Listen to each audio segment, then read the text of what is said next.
Messi, Ronaldo, Neymar football দুনিয়ার এই তিন লেজেন্ডের মধ্যে বিশেষ মিলটি কি জানেন? না, তাদের স্কিল, গোল বা ট্রফি না। তাদের সবচেয়ে বড় বিশেষ মিলটি লুকিয়ে আছে তাদের পেছনের অন্ধকার অতীতে। ক্রিশ্চিয়ানো রোনালদোর ছোটবেলা কেটেছে চরম দরিদ্রে। রাতে খাবার জুটত না বলে ম্যাকডোনাল্ডসের পিছে গিয়ে ওয়েটারদের কাছ থেকে বেঁচে যাওয়া বার্গার চেয়ে খেতে হতো। লিও মেসি, যার 11 বছর বয়সে গ্রোথ হরমোনের রোগ ধরা পড়ে, প্রতি রাতে ছোট্ট মেসিকে নিজের পায়ে নিজেই ইনজেকশন পুশ করা লাগতো।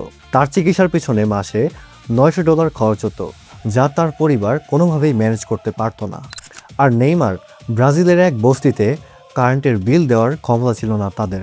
একটা সাধারণ কুকিজ কিনে খাওয়ানোর ক্ষমতা ছিল না নেইমারের বাবার। আমাদের লাইফে এরকম একটা সমস্যা আসলে আমরা কি করি? আমার লাক খারাপ, আমার বাবার টাকা নেই, এইসব অজুহাত দিয়ে আমরা আগেই হার মেনে নিই, তাই তো? এখানেই আসে সাইকোলজির পাওয়ারফুল একটি টার্ম, অ্যাডভার্সিটি কোয়াটিয়েন্ট বা একিউ। সোজা বাংলায় আপনার সামনের কঠিন পরিস্থিতি থেকে ফেস করে সেটাকে নিজের শক্তিতে পরিণত করার ক্ষমতা। আনসাকসেসফুল মানুষরা অভাব দেখলেই ভেঙে পড়ে, আর লেজেন্ডরা কি করে? তারা এই স্ট্রাগলটাকেই তাদের সাকসেসফুল হওয়ার জ্বালানি অথবা ফুয়েল হিসেবে ব্যবহার করে।